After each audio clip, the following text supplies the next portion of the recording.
உலக மக்கள் அனைவருக்கும் வணக்கம். இப்போது நாம் ரிஷபம் ராசியின் தமிழ் புத்தாண்டு ராசி பலன்களை பார்ப்போம். குடும்பம். ஜென்ம ராசியில் குரு பகவான் சஞ்சரிப்பதால் குடும்பத்தில் சக்திக்கு மீறிய செலவினங்களும் நெருங்கிய உறவினர்களால் பிரச்சனைகளும் கவலையை அளிக்கும். குடும்பத்தில் ஒற்றுமை குறையும். பல தருணங்களில் பணப்பற்றாக்குறையை சமாளிப்பதற்காக பிறர் உதவியை நாட வேண்டி வரும். திருமண முயற்சிகளில் தடங்கல்கள் உண்டாகும். ஆரோக்கியத்திலும் கவனமாக இருத்தல் நல்லது. வரவை விட செலவுகள் அதிகமாக இருப்பதால் பிறர் உதவியை நாட வேண்டி வரும். கார்த்திகை மாதம் 11ஆம் தேதி முதல் குடும்ப கவலைகள் படிப்படியாக குறைய ஆரம்பிப்பதை அனுபவத்தில் பார்க்கலாம்.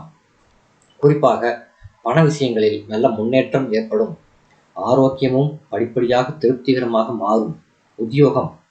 ஜீவனஸ்தானத்தில் சனி ராகு கூட்டுச்சேர்க்கை ஏற்பட்டுள்ளதால் சக்திக்கு மீறிய பொறுப்புகளும் பணிச்சுமையும் மனதில் விரக்தியை ஏற்படுத்தும். மேலதிகாரிகளின் கண்டிப்பு கவலையை அளிக்கும். உழைப்பிற்கேற்ற ஊதியம் கிடைப்பது சற்று கடினமே. கார்த்திகை முதல் வாரத்திலிருந்து சூழ்நிலையில் நல்ல மாற்றத்தை காணலாம். குரு பகவானின் சஞ்சார நிலையும் சுபபார்வையும் தக்க தருணத்தில் கை கொடுப்பதை இப்போது காணலாம். மேலதிகாரிகளின் ஆதரவும் நிர்வாகத்தினரின் பாராட்டுதல்களும் கிடைப்பது மனதிற்கு உற்சாகத்தை அளிக்கும். ஆரோக்கியத்திலும் நல்ல முன்னேற்றத்தை காணலாம். தொழில் வியாபாரம். வியாபாரத்தில் மந்த நிலையும் நியாயமற்ற போட்டிகளும் நிலவும். நிதி நிறுவனங்களின் ஒத்துழைப்பும் தேவையான அளவிற்கு இல்லாததால் அடிக்கடி பணப்பிரச்சனை ஏற்படும். சந்தை நிலவரமும் அனுகூலமாக இருக்காது. ஐப்பசி மாதத்திலிருந்து படிப்படியாக நல்ல முன்னேற்றத்தை காண முடியும். விற்பனையில் நல்ல அபிவிருத்தியை பெற்றுத்தரும். உங்கள் பொருளாதாரத்தை சீர் செய்து கொள்ள அனுகூலமான மாதம் இது. கலைத்துறையினர். தேவையான அளவிற்கு வருமானம் கிடைப்பது சற்று கடினம்தான்.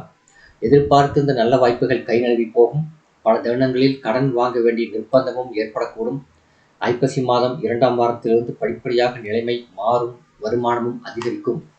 அரசியல் துறையினர். புது வருட ஆரம்பத்தில் கிரகநிலைகள் ஓரளவே உங்களுக்கு சாதகமாக அமைந்துள்ளன. தசாபுக்திகள் அனுகூலமாக இல்லாவிடில் கடும் பிரச்சனைகளை நீங்கள் சந்திக்க நேரிடும். எத்தருணத்திலும் நிதானத்தை இழந்துவிட வேண்டாம். மாணவ மாணவியர். படிப்பில் மனதை ஊன்றிச் செலுத்த முடியும். அறிவாற்றலும் நினைவுத்திறனும் கை கொடுக்கும். உயர்கல்விக்கு நிதியுதவி கிடைக்கும். புரட்டாசி 13ஆம் தேதியிலிருந்து வருடம் முடியும் வரை பாடங்களில் மனதை செலுத்த இயலாதபடி சபலங்கள் ஏற்படக்கூடும். விவசாயத்துறையினர். விவசாயத்தில் நல்ல முன்னேற்றம் ஏற்படும். வயல் பணிகளில் உழைப்பு கடினமாக இருப்பினும் விளைச்சலும் வருமானமும் மனதை குளிர வைக்கும். தண்ணீர், உரம் போன்ற அடிப்படை வசதிகள் தடையின்றி கிடைக்கும். கால்நடைகள் சிறந்த அபிவிருத்தியை அடையும். ஐப்பசி மாதம் முதல் கிரகநிலைகள் சாதகமாக இல்லை. அதிக மழையினால் பயிர்கள் சேதமடையக்கூடும். கால்நடைகளின் பராமரிப்பில் செலவுகள் அதிகரிக்கும். பழைய கடன்களும் கவலையை அளிக்கும். பெண்மணிகள்.